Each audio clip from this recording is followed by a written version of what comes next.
The classic Mac Pro, a beast of its time. But was it peak Apple design? A lot of people might call it peak computer design. In this video, I'm about to go over why I think this computer is so special. I do still use one every day, by the way.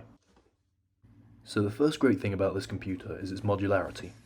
You're watching me take out the CPU, RAM, GPU, hard drives, and the DVD drive without using any tools. I only need to physically touch cables twice during this whole process, with almost no limits to RAM capacity, GPU power, or storage space. This thing is incredibly upgradable.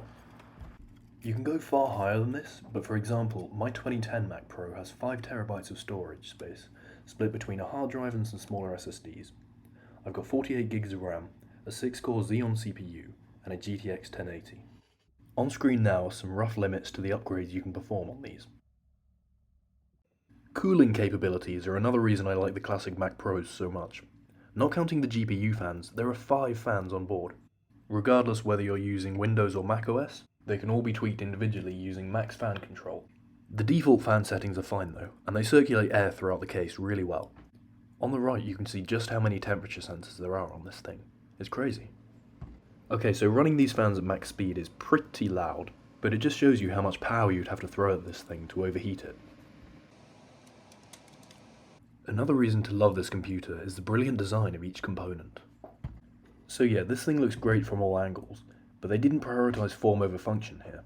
Every unique and cool looking part serves a specific purpose, which is just how things should be. This color-coded latch mechanism locks and unlocks the case. And look how the CPU and RAM are just kept on this tray that can slide in and out. It not only looks and feels so well built, but also works really well. Also, look how this fan case doubles as a lever to open and close the PCIe lanes. It's brilliant. There's even a little diagram on the side showing you which PCIe lane is which. This is more of a side detail here, but Apple's accessories from this era were great. If you can find any used at a good price, I'd recommend picking up their monitors and their keyboards especially. I think the design of my Mac Pro and its accessories blend in really well with each other. I've got an Apple LED cinema display, and at just above 1080p, overclocked to 80 Hz, it's a really solid monitor choice. I had to use an adapter, but it was really cheap online. Another reason why I think this computer is so great is because you can run Windows and Mac OS really easily. Personally I don't, but if you want to, you can run Linux too. Mac OS is only natively supported until Mojave on this one, but with enough workarounds you can easily run 12.0 Monterey.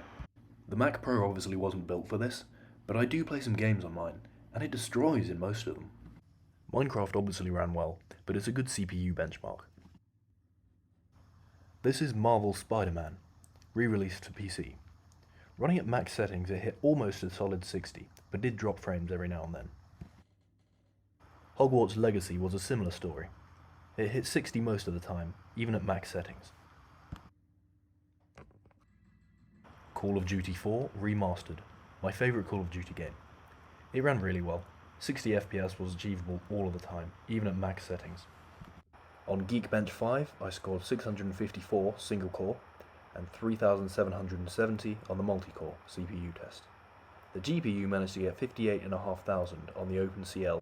User benchmark in its infinite wisdom seemed to approve of my computer too. Okay, but why should you buy a 13-year-old machine? Well, that brings me to my last point about the classic Mac Pros. Price. I managed to secure one of these on eBay for £75. It came with a 6-core CPU, 16 gigs of RAM, 2 SSDs, and a dedicated graphics card. Steal of a deal. So you may not get as lucky price-wise, but hunt around places like Facebook, Gumtree, eBay, and even Craigslist. If you're looking on eBay, make sure to set the search to auctions and sort by low to high price-wise. So yeah, I had to upgrade the graphics card, but my total price in the end was about $225. So for a great project and a really powerful computer, you can't go wrong spending that kind of money. So to conclude, yeah, I think this is peak Apple design. With Apple Silicon fast taking over Apple's array of computers, this might not be the most future-proof one to buy, but it's a really solid option and will definitely last you a few years. It's a unique and practical design, is incredibly modular and easy to repair, works well on any operating system, and crucially, it can be very cheap. So yeah, a bit of a longer video this week, but I thought it was worth it because I bloody love this computer. Give us a like down below if you enjoyed the video, and subscribing really helps us out. See you in the next one, my guys.